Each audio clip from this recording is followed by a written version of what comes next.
So I encourage you to choose, you decide, because you know how much information you want to give to them, that it is more chatty with them. So I would encourage you to consider what's the one overall arching point.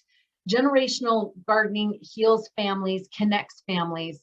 And the way we're going to show that today is hanging baskets and how you can simply create your own, and it adds an outcomes. It adds such a beauty to your home. It adds such a simplicity. It's something you could give to your mother for Mother's Day, and she can hang and she can think about it all the time. She can hang this basket and she can think about you every time she sees it, blah, blah, blah, outcomes. Like, why would they even want to do this?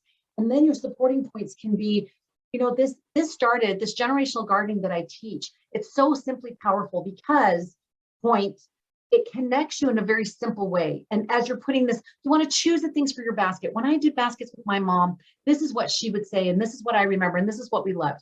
Second point, when you do your basket, you want to have, certain flowers go well together, and or presentation or whatever. So you're teaching those points of 3 points of how to put the basket together, but the supporting, the weaving is, when my mom and I did this, when my grandmother and I did this, I remember we were chatting and it was, I was having a hard day and she was just milking me for information. I didn't even know it, blah, blah, blah. So that's what your show, don't tell, how just doing a hanging basket can provide connection as a family.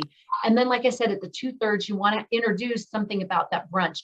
I'm actually doing an event that is honoring my mother because of the times that we spent together. I actually started a garden that is for healing families. And it's been amazing, even just the process of putting it together, how much closer our family has become just by getting in nature together in simple ways. And then your third point, and then you bring up the brunch and tell them beforehand, I want to bring this up, but if you want to ask me about it near the end, then I can give more details. It's always better when the host asks about, now, don't you have an event coming up? Because then it's given the audience permission of, you're not selling, they're asking. So you're just giving factual information. Okay, so go back to that. Because Stacy's like, Stacy Beck, she's like, I totally want to bring up your Mother's Day brunch. And I was like, what a great idea. Even though in my head, I'm like, I'm already planned that. But so how do I do that? You said to introduce it 2/3 of the way, but then have them speak about it. So I'm kind of. That's what I mean. A soft seed. So you're planting a soft seed. So in the 2/3 of the way through, like even maybe earlier, talking about, as I've mentioned before, I decided in honor of my mother and these experiences that we've had, that I've created this healing garden on my property in Alpine, right? Because remember I said last time, you kind of just, this little small garden, it's a thing.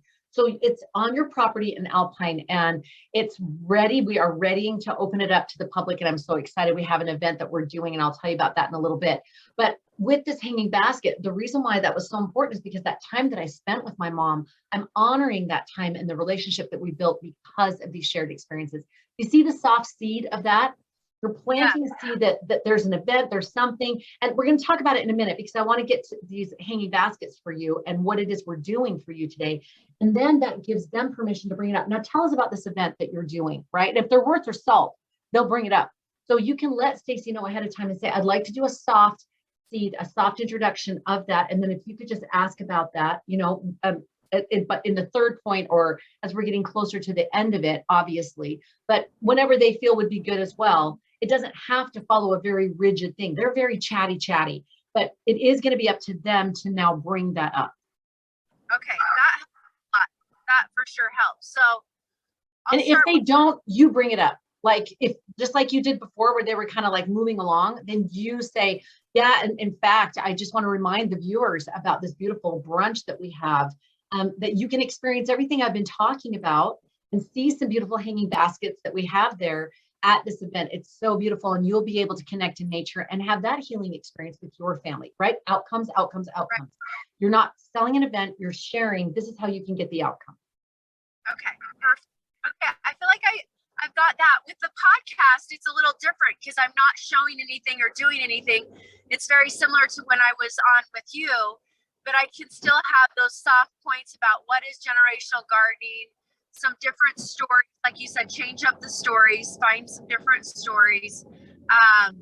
And this girl too, it's interesting, Shelly Havener's her maiden name, but her parents and my parents were very good friends in Oregon. And she was a few years older than me. So I never really, connected with her, but now she is doing this, she's kind of spreading the same message just in a different way. And she does like nature with God. And so that's kind of her podcast and stuff. So I'm definitely talking to more a faith-based audience Perfect. For her podcast. That's perfect. And the fact that you've already got that base, then I would encourage you to go more that direction of the spiritual power of being in nature and healing and spending that time with your families and being able to let them experience that as well, because you want to help the listener be able to make the connection of you're a disciple thought leader, you're doing it for him. And as you've done this garden for him, that the more that you've been able to see the miracles and the blessings of creating this garden and being able to provide the space for people. So that may be an angle that you can go instead of doing more of the hanging baskets, hands-on studio chatter. Maybe you want to go that direction of building this garden and the spiritual process of that, and what you've learned, what your family's learned already, what the benefits have already been of this, the point of generational gardening. But whatever you do should be generational gardening focused. Yes. And it was interesting because I sent her a message yesterday, just verifying the time. And then if she wanted some talking points, and she's like, I've never had talking points. Like I felt very professional that I was already offering the talking points before she did it. So, because everybody does their podcast different. So that will be good that I can kind of guide her a little bit, suggestions. Of course, it's her show, whatever she wants to do with it. So, okay, that helps me kind of get that focus and narrow down, because they're both speaking events, but they're very different speaking events. Yes. And so I have the ability to shift and prepare, for different. Yes. And podcast chatty is different than studio chatter chatty, right? And being visual is different than being verbal. So your stories really need to be compelling with the podcast one. Think of the signature stories that would convey the power of generational healing, because they will want the stories on the podcast. The stories are important on studio chatter, but you're focused on helping them make the hanging baskets and things. So you've already got something that they're focused on. So the stories in the podcast, though, would be the things they're going to remember that they'll share at lunch when they go to lunch with someone or whatever. Right. Okay. That helps me a lot. I just want to be I've just learned prepare, and it helps. It's never exactly how you prepare it, but you're able to go with the flow. Exactly. And you want it to not be exactly. I know there's been too many times for Studio 5 that I've been thinking of my 3 points, my talking points, and then the story that I want to share. And so I'm super focused on that. And I've lost some of the chattiness, some of the connection. And never forget, that's why people tune in. Yes, they want information, but they want connection. That's why they come back. So we really want connection to be the focus. How can you laugh with the host, and what are the connections you have with them? Oh, remember when we met and we were talking about blah, blah, blah. Remember we had that, blah, blah, blah. That's a really important piece of whenever you're doing some kind of an interview. Find the things that you guys connect on or have connected on, or create this sort of this tie with the audience, that the audience feels like they get a sneak peek of something unusual or different or funny or whatever. When I had Brooke Walker on for my 150th episode of my podcast, the first few, like probably 5 to 7 minutes, we were going down memory lane, my first episode for Studio 5, and it was hysterical. It was embarrassing. And the different funnies that we had that we wove kind of throughout that was what made it such a keeper. It wasn't necessarily she's going to teach us, the 5 points of being on TV or something. Okay, good. That makes sense. Thank you so much. You bet. I'm so excited for you. When are you actually doing Studio Chatter? Monday night, and then the podcast is Tuesday at 11. Studio so Chat. Kind of back to back. Okay, awesome. We will keep a prayer for you, but just do like you did last time. You were so natural. You were so conversational. You were the one that actually kind of led them along. So really, you've got a really great presence.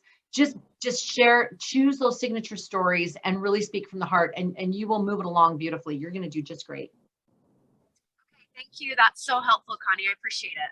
You bet. So excited for you. And ladies, this is a really great thing. I was just talking with someone else about this, about doing podcast collabs. This is a really good thing if you want to make a list of podcasts that would be in your genre. that people you could reach out to and say, hey, I've got this great topic that I want to share. And again, be specific on the outcomes. I talk about generational gardening that heals families. And these are the three things that I focus on: how it unites families, heals families through blah, how it's simple and doable ways to create communication opportunities with you and your children, whatever. And if you can hit those three kind of specific things of what the things that you talk about, those outcomes, and what specifically you would kind of share, I think that would be really effective, because those podcast people are always looking for takeaways for their audience. Like, what are they going to get out of this that I don't have to write up and provide, right? And if you haven't done a DTLC Thought Leader podcast, we're going back to doing the Thought Leader Thursdays, and we're going to be promoting you guys and sharing about you and things like that. So if you haven't done an updated podcast on what you're doing, where you're at, all that, then I encourage you to do a schedule. Get on my schedule and schedule a podcast. And we can keep it as short as you want. It could be anywhere from 15 minutes to 30 minutes. It's up to you. 20 is kind of a good sweet spot to plan on. And it really would be more kitchen table. It's very, we can kind of review, because people probably, it's been a while since a lot of you have done a podcast. So it'd be more of, okay, you got into this by doing what? And what was it your purpose? And what are some of the big points that you've learned over your journey over the last year or whatever? What were some of the highs, and what were some of the hard things? And what were some of the things that the Lord has taught you as a disciple thought leader, this difference of being a disciple thought leader and what you're doing? Those kinds of things, those kind of questions, it would be like that, and very kitchen table wisdom. And then we talk about what it is you're doing and how you're reaching women and the differences that what you're doing is making in their lives, so that we can talk about the outcomes that you're creating in their lives. So anyway, if that's appealing, just let me know, and you can just reach out and check my calendar.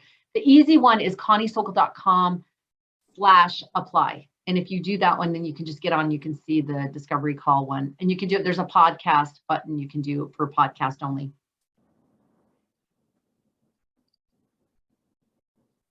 Okay, is that good for you, Artis?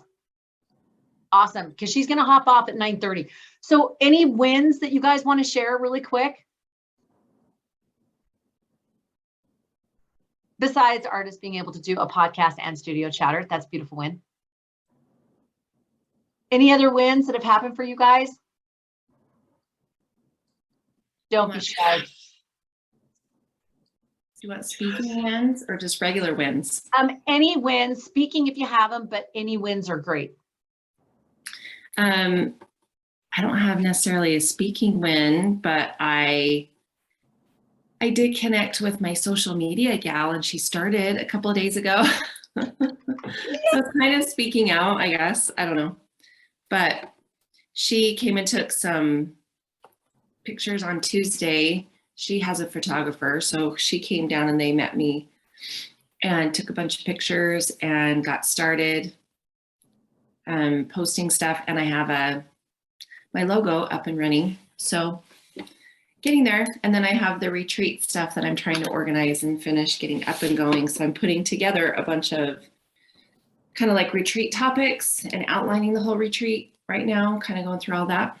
So I love, and if you want any help with that, or if you want to just submit it, and not submit, but like send it and we can run it by us or whatever, if you want any thoughts, you know what you're doing, but just if you want a pair of eyes on it, we're super happy to do that. And even in the group, we're super happy to do that too. So you just let us know what you need. What's the dates on your retreat again? May 12th through the 14th. Okay, awesome. We want to make sure that we promote that as well and let the women know about it. So on Wednesday on DTLC, do you want just a minute to be able to share about that?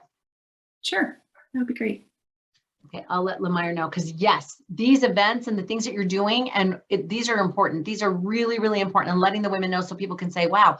So when you share on Wednesday, again, if you can share the outcomes, share those specific things of my retreat. When you get done with my retreat, you're going to have this, this, and this is what it's going to do for you, so that they can immediately think, oh, I know so-and-so, she would probably love that. And then just be ready to post the registration link. That would be fantastic. So, so proud of you. How are you feeling about this one? I feel like I've had so many things all at once. It's kind of like, it's magically coming together through the grace of, I thank God. Yes. It's coming together. Like I have a massage therapist lined up, and she and I communicated last night, and I've got a few speakers lined up already. So it's getting there. It's starting to come together. I don't have my food person yet, but we're working on it. Love. And you can put that out with the DTLC and let them know. Say, I am looking for a food person. If anybody has someone that they love, they've worked with, and they can recommend, right? Right. That's fabulous. And where are you doing yours again? It's in Huntsville. And okay, is it that lady? Mm-hmm. Yeah. So you are doing her? Leslie is her name. Yeah, Leslie, I am. yep. I'm going there. And there actually, Carrie did reach out with a lady that we've approached, and she's pondering it right now. She's never done food for a retreat. So we're waiting to hear back from her. We'll see how that goes. And then I'm contacting a lady. I had another gal that did my yoga last time that I really liked, but she already has another retreat booked that same time. And so I'm trying to find and track down a yoga lady. So I'm calling another one today. So. Love, you are on it, sweetie. And it's hard when you are the retreat director and speaker and wearing all the hats. So I encourage you, and I'm praying for you that do you have an actual retreat assistant or a director? Mm-hmm.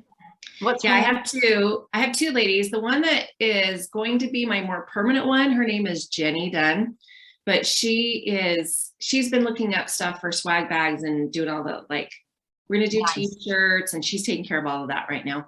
And she was helping me find the location before I connected to this one. But her daughter's getting married in June. So she's like, I can't do this one. It's going to be a little too much, but after that, I'm totally yours. So Carrie is stepping in. Carrie is the one that's helping me with my food person and my yoga person. And we met for lunch this last week, and I hired her to be my assistant for this retreat. Wendy, that is genius, and that's perfect, because that will help Carrie with the confidence and the ability to look at how she can branch out as well. Mm-hmm. Love, that is a match made in heaven. Absolutely love that. So beautiful. Awesome. Well, this sounds fantastic. Do you have any questions or concerns or anything that you want to have covered today? The only thing I feel like I am truly struggling on is I'm trying to finish everything. I feel like I'm really weak in the hook, like the opening, this, whatever it is that I'm bringing in. I feel like once I get going, I'm good, but I always struggle with the beginning. So I'm trying to figure out a better, like I went back and I'm looking at my keynote. I don't like my beginning. I don't like the opening. So I'm just trying to figure that all out. But yeah, that's it. I think you are spot on. And that was my concern before. And I think you nailed it when you said, I think the hook, it needs to be shorter and more concise, and maybe more of an engagement, like a question. Are you more comfortable doing a thought-provoking question first, or are you more comfortable starting with an experience? With your background of being more of a two and more detailed, I think the issue for you with the hook may be that you get too detailed in the story, and rather than the punch of it and the question of it. And that's not a diss, that we all have our things. I end up talking too fast sometimes, or I just jump right in and they're like, I don't have any context with what you're saying. So is there a story or an experience that comes to mind for you that you're like, even like 1 to 3 stories that you think this really defines why I do what I do? This really helps people in a show don't tell way why they need to have the forgiveness or the healing or the outcomes that I do. Is there anything that comes to mind for you that has stories that are like that? I mean, obviously I brought in one story because I love World War II stuff. I hesitate. I could tell tons of stories about clients, but I always hesitate because I feel like I don't want to make people nervous if I share a client story, because I don't want them thinking, oh, she's going to share my story. So that's why I go to others. Go ahead. Yeah. Wendy, you shared with me, and maybe you've shared it with the group too, about the time that you were hurrying to work. There was a lady in front of you, and how you had to go around her, and you got so angry. You noticed she had that sign that said baby on board, and it was a time in your life that you were trying to get pregnant. I mean, women can relate to that, wanting to have a child, whether it's easy or not, and so you could expand on that story a little bit, how you were feeling at that moment, and then trying to get to work, and you had to use the forgiveness tools that to help you through that, to heal and stuff. I don't know. That's just one story that I think is very powerful, and it's your own story. I agree with Connie. It would be, and your hook before, you did have your own stories, the story about your mother passing away, and then was it your father-in-law too, and COVID and all these things happening. I just agree, like, stay with a story of why you started doing what you did, or even the story about your mentor. That's a powerful story. He really opened your eyes and this technique and how to see healing and forgiveness, so maybe bring in your mentor. Just a thought there. So those are great, artists. And maybe if this would help at all, I love what you just said. I think maybe choose the stories and then write it out in a paragraph. And if you want to send it to me and I can just be eyes on it, where I think it's just sharing it more succinctly. And because you're a great storyteller, you have a very genuine, engaging way because you're gentle. I think it's just cutting out some of the details so that people can stay very focused on what it is you're having them do. So for example, with the COVID thing, I know before we had talked about making sure, like for that story, you'd want to say, how many of you through COVID have experienced loss? Can you think for a moment about what that loss looked like for you? Maybe it was loss of a job or a family member or even a pet or something. But 87%, get a stat, of people during COVID lost something or someone. And that is what has made it so difficult to rebound, because we didn't also have the opportunity to synergize and connect through that loss to be able to move through it. Then you share. I know a little bit about how that feels, even as a therapist, where I'm helping people through their loss. I, in COVID, lost my mother, my father-in-law, just list them, right? So you're not going into such great detail, but you're like, I lost all of those things. And immediately they go, wow, she's a therapist, but she experienced this too. And then the transition is, and because I'm a therapist, I have been able to look at those things and say, how can I move through this and help my clients better move through this loss to now be stronger than what they were before? And as I went through my own journey with this, I was able to share with my clients 3 keys that help them to actually become stronger than what they were before COVID and before the loss. And I'm going to share one of those today, or 3 of those things with you today. Can you see that hook? That now, instead of focusing on the story, you're focusing on the point of its loss. That's where I'm connecting with you. And now I'm going to help you with your loss. And it's all outcomes, outcomes, outcomes. It's pain point, outcomes, that pain point, and then your signature solution.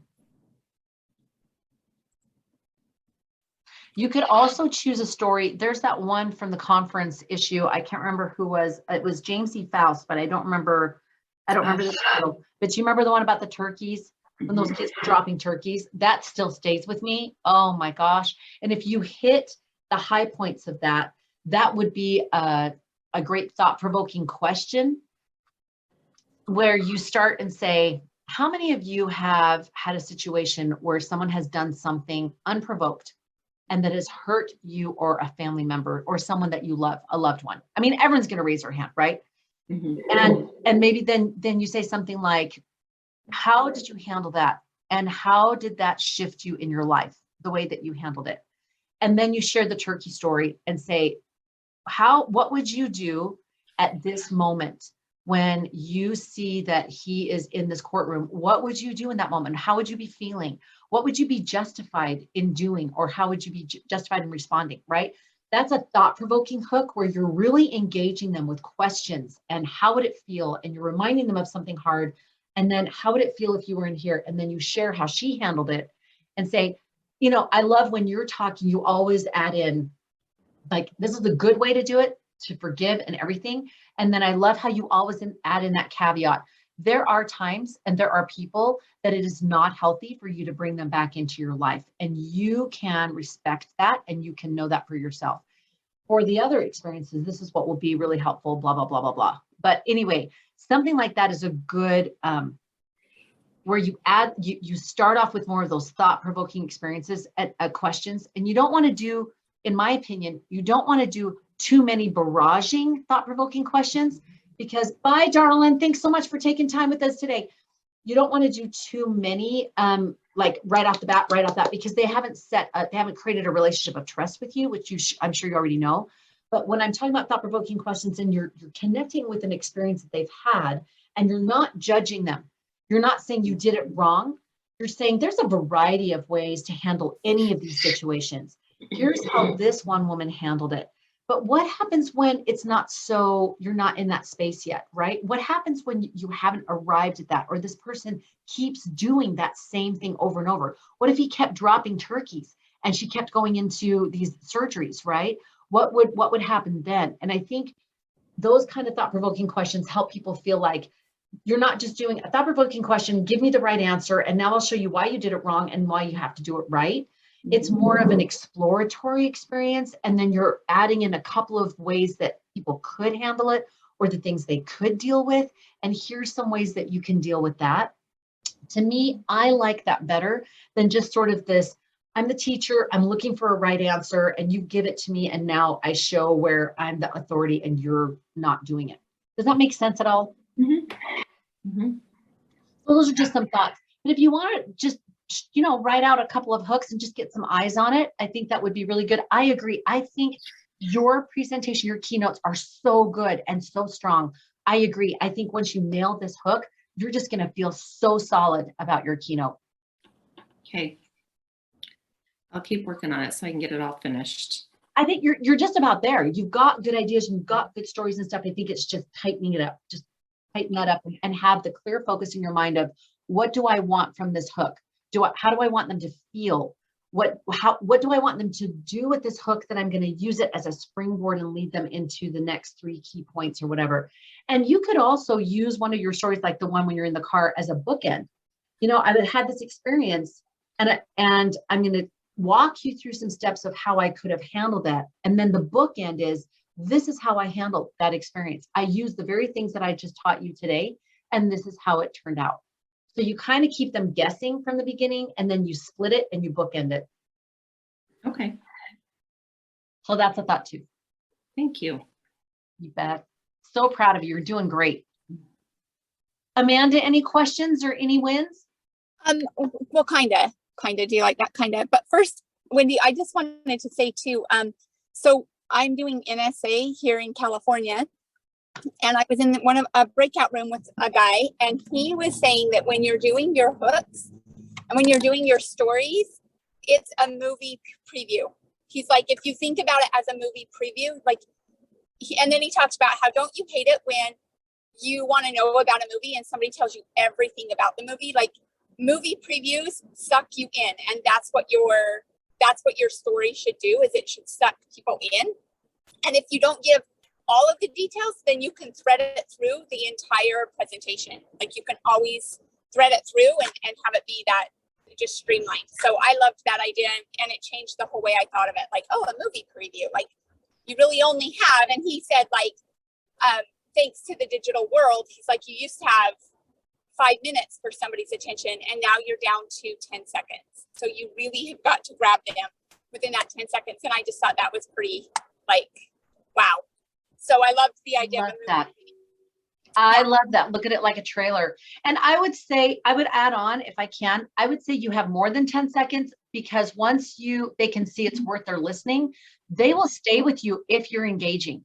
If you're telling a story and it's engaging and it's keeping them to the next and the next, that's why we'll sit and watch a movie trailer instead of get up and go get a snack, right? If the DVD thing is on, and I mean, the Lego movie always has hilarious trailers, and I know what they are, but we laugh about the Lego movie has a Batman trailer, and we will watch it because it has funnies that we laugh about. We're like, oh my gosh, I love that. Where he's like, I don't want to do that, whatever. So people will stay with you, but you're right. You've got 10 seconds, 15 seconds maybe to prove that you're worth listening to on that hook. And I think, again, that's why it's make it resonant with them, make it relate to them. Why is this going to help them? How is it going to help them? What is it that it's going to do for them? Because we're all just so selfish. We're just like, what are you doing for me? I love that. Go ahead. Oh, and then for my win, I have been working with this school site that has just you guys, it's the saddest thing ever. It's so broken. And the way that everything has been handled from district up, has just been so sad. And so now there's attorneys and there's all of this stuff. So of course they send me in, and I always, like, as soon as I get a case like this, it automatically goes on my prayer request. Oh, good for you. Start offering up these prayers. And I've been working with the school for 2 weeks. 2 weeks. Lawyers are gone. Parent is happy. School has completely turned around. And I'm teaching them how to handle some pretty intense behavior. So I'm teaching them how to do things like, so they would go in and they would say, do you need a break? And then the child would say no, but yet clearly this child needs a break. Like, he is like throwing things around the room. And yet they have to honor it because of agency. They have to honor it. And so I've been able to go in and say, okay, you're going to offer, here's what you're going to do. Instead, you're not going to ask him if he needs a break. Clearly he needs a break. Instead, you're going to say, your behavior is showing me that you need a break. Would you like to take it outside, or would you like to take it in the break room? Perfect. Still use his agency, but we can start teaching him that his behavior is telling us something. So anyways, through all of this, the principal has been like, you need to teach on behaviors. Like, I cannot believe how you have completely changed everything. Like, this kid is not having the behaviors he was having. It's just, magic when you do what's right for kids, right? Magic. So anyways, I've been really thinking about that, and I'm like, ooh, I never thought about doing a keynote on behaviors, but I totally could. So that's kind of what I've been thinking about right now, and teaching that. And then my challenge, like where my challenge would be, is the district. I speak a lot, and I didn't think that I spoke a lot because I speak for the district. So every couple months, I'm doing district-wide presentations where I have a lot of, I have at least 100 people. And so I'm speaking and I'm teaching. My challenge is, how do the district. Are you kind of going out, love? What they want me to teach. Do you want to take us off video and just do audio?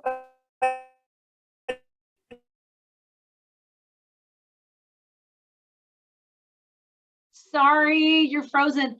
Do you want to take us off video and just do audio?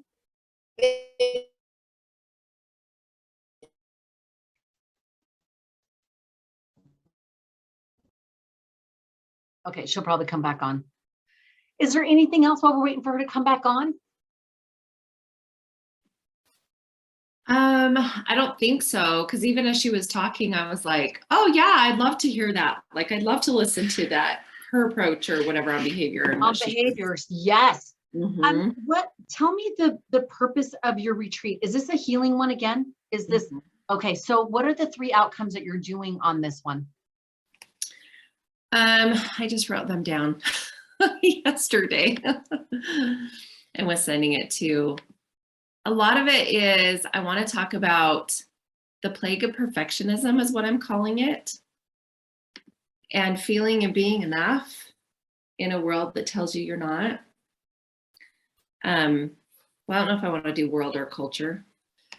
Culture. Yeah, probably culture. And there, I wrote them down because I have this lady that's helping me put together a page. So I can start doing it on my retreat. I'm putting it on my website. Yes. Nice. Can Lamira help you with that, or? I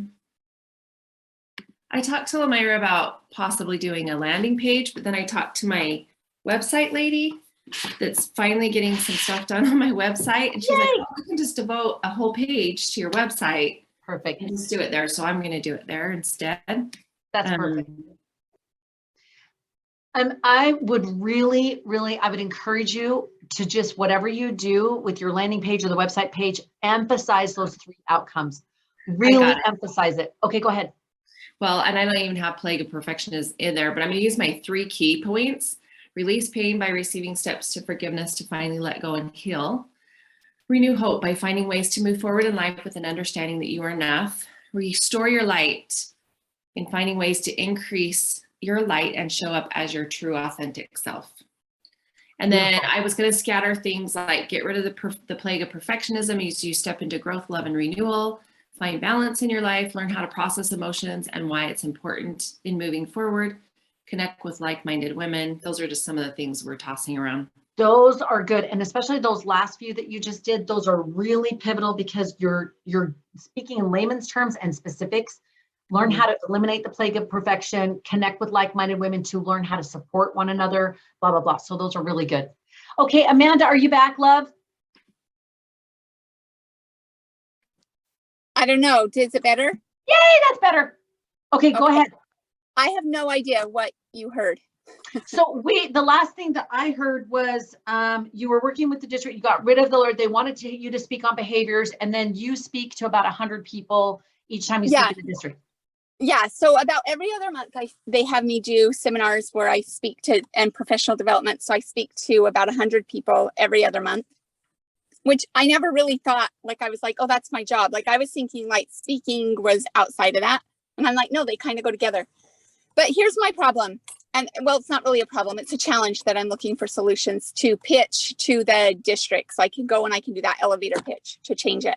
Yes. They want me, when I do this, they want me to spend the majority of the time housekeeping and telling them the things that we're getting in trouble for as a district. And I don't like that approach. I think it's very cute. And so everything that they've had me teach on, I put it in different ways. Like I put all of that stuff in a scenario, and then I talk about, okay, like what's a better, like you guys go talk about it in a breakout room, come back, what's a better way we could do that? And then we kind of come to the table with that. But I really want to change the way we do professional developments. And I really want to go on the 7 habits of a highly effective people. I love. So in order for you to do that, do you feel like you have support from the district? I feel like because of the turnaround that I've done they've given me 3 new schools that all are pretty intense with attorneys involved. And in all 3 incidents, I have like brought down the wildfire. So it's still simmering. They're not out, but they're just simmering and they're controllable. And I've done that within like just weeks. And it's totally not me. It's because I'm not even kidding you. Like I'm totally guided and directed by the Spirit, and I know how to handle the situations that arise. It impresses me what comes out of my mouth, and it's totally not me. And go ahead. Go ahead. No, go ahead. I was going to say, this is gorgeous. Like they are getting, I'm just going to say from a purely business point of view, they are getting such a deal. You are coming in and you are doing risk management. You are doing conflict management. You are doing all of these things that are thousands and thousands of dollars. So I would absolutely submit a proposal of, I think this will be a more effective way of doing our professional development. Here's the outcomes that will happen, will be more successful with X, Y, and Z. And then remind them, when I go in, this is what I've been able to do in the last 3 schools. I've been able to do X, Y, and Z. Is this just part of your job? You don't get paid extra for this. This is just part of your caseload? Yeah, this is part of the job. This is what I do. However, my thought was I would like to propose that they enroll 20 principals into one of my online programs that's separate. Yes. So I'm kind of thinking of that. And the other nice thing is like these 3 schools have sent, and I didn't even know this until my boss told me, they have sent so many emails to the board members, and all of them have been like, Amanda is so incredible. She turned our school around. This is how behaviors are happening now, and this is how we're dealing with them. Like, yeah, and I didn't even know that was done, so I would get your hands on those emails if you can. I've got goosebumps up and down my arms. This is a perfect time for you to pitch your program, because what you're doing is the point that in my mind that you would make is these are the problems. I see these problems in 7 other schools or whatever. I have 2 more schools coming up that I have these problems. We can keep putting the fires out, or we can control the fires from the very beginning before they even get started, or control them at a more controllable stage. And the way to do that is education, as you well know. So I offer this training, and it's X amount, but because of the work that I have done with these schools and the different things that I've already been able to do, I'm going to offer it to you for whatever price. I wouldn't put a price on it, but I would just say for a district percentage off, or because of my work and my relationship with you guys, I'm offering it for this X% off. I can tell you, and then the outcomes of it, as these principals go through this program, I'm one person and I can only get to each school at a certain time. But if you can train these principals, they will be able to stop the problem before it starts, or negotiate it and navigate it before waiting for me to be able to come in and take care of it. I can teach them how to do these things. And you've already seen that what I do works. So I have a program and I'm willing to work with your budget on it. And I would love to talk with you about that. And that's what I would do right there. Tease it like a movie trailer. I've done this. I can do this. I can help your principals do this. And this is the outcome that's going to happen for your school, because you can already see I've already given you that. Let's talk. Okay. And do you think that I need to take it to my boss or go straight to the top? Because it's not really, it's so hard when you combine work and then personal.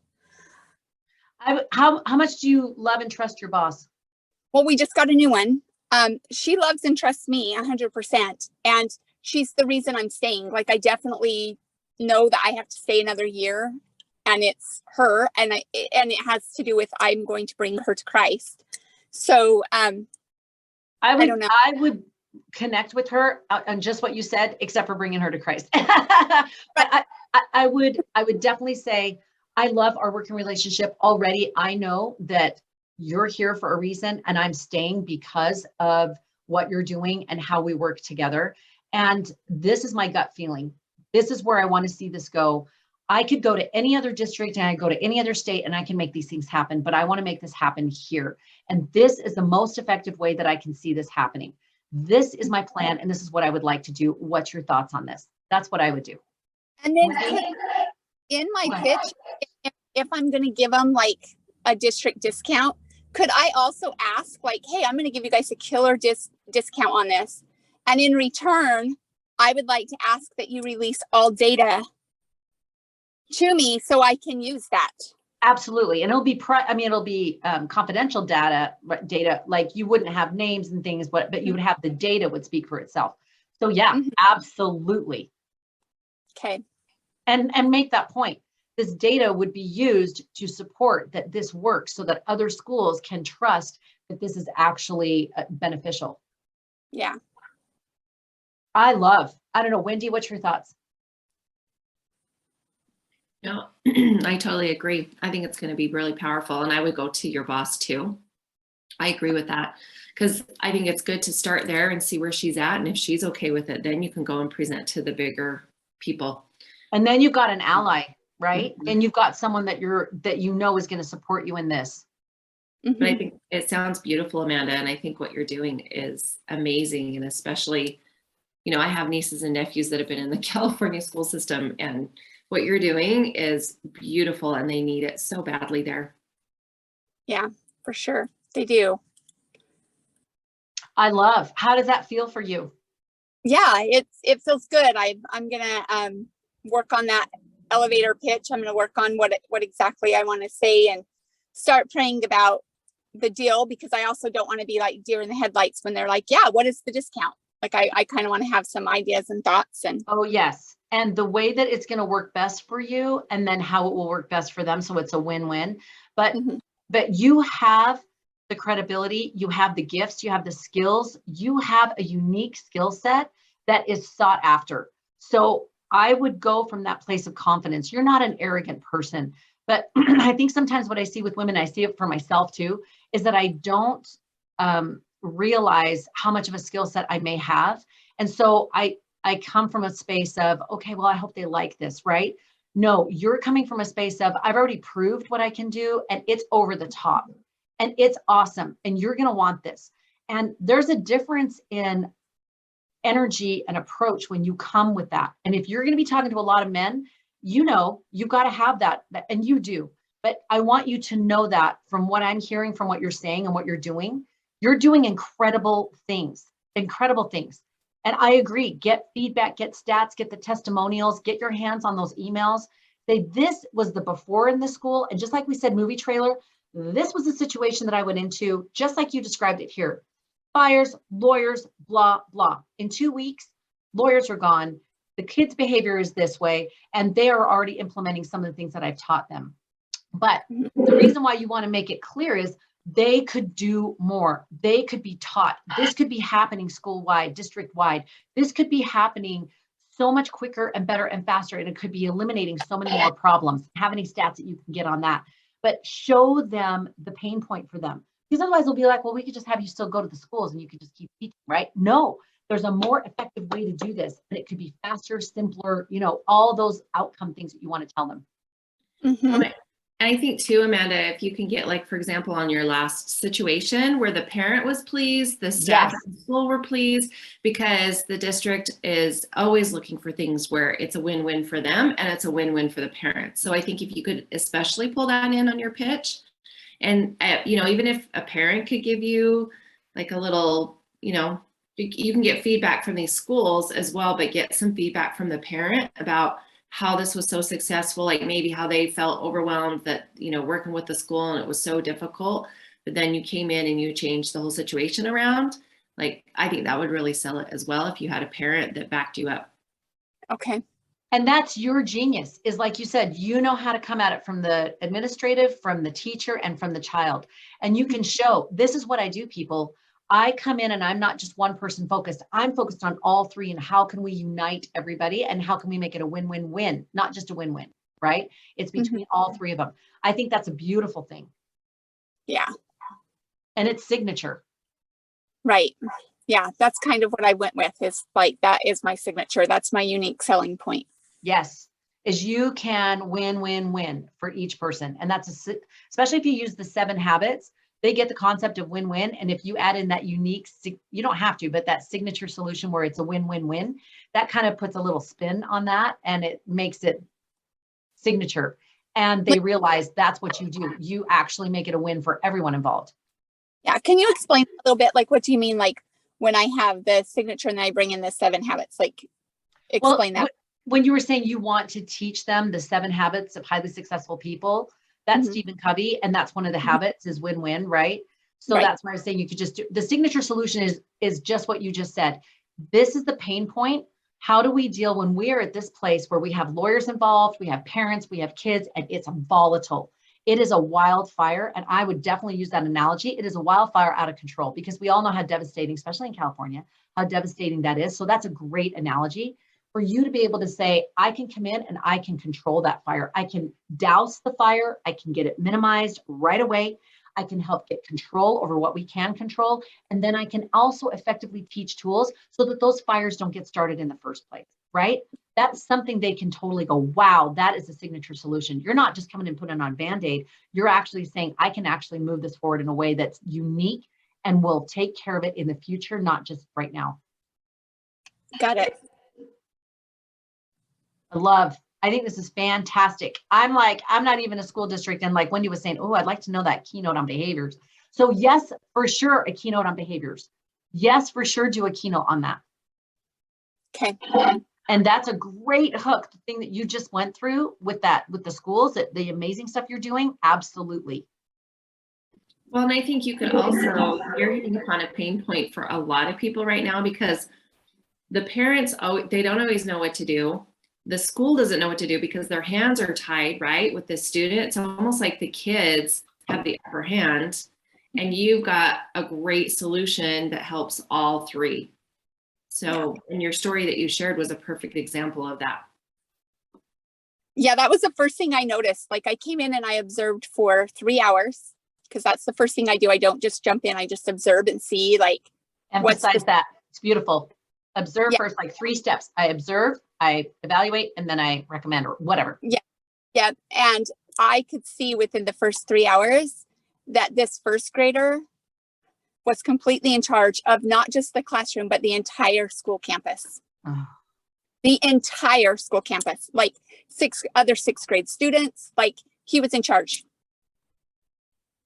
Well, and that's why he had no boundaries and was doing what he was doing. And you came in and gave some good, healthy boundaries to everyone. Exactly. And it's probably stressing him out because he feels the weight of something he can't articulate. Mm-hmm. Yeah. Wow. Can you imagine in the red for all, like, from the time you wake up in the morning to the time you go to bed, you are just in the red zone all the time and don't know how to come down. I can't even imagine living in that high stress all the time. No. And you observed, you saw it, you nailed it, and then you gave them strategies and you gave them tools. That's just beautiful. Yeah. And I've even taught him to feel his heart. So I'll say, okay, we're going to take some deep breaths, but before we do, feel your heart. Is your heart telling you, please slow me down? And so he'll feel his heart and he's like, oh, it's beating really fast. That's our cue. We got to calm our heart down. And then did you teach him breathing and stuff like that? Yep. I teach him all kinds of strategies. Yeah. Oh my gosh, that is just beautiful. That's beautiful. I think this is beautiful, and I think it's a perfect way to go. And it's such a pain point. It's such a need, and you have such a signature solution. It's gorgeous. Pray about it. Write those things up. If you want, just send it, and we can be eyes on the prize. We can kind of look it over. If there's any thoughts that, any questions or anything, and we can do that.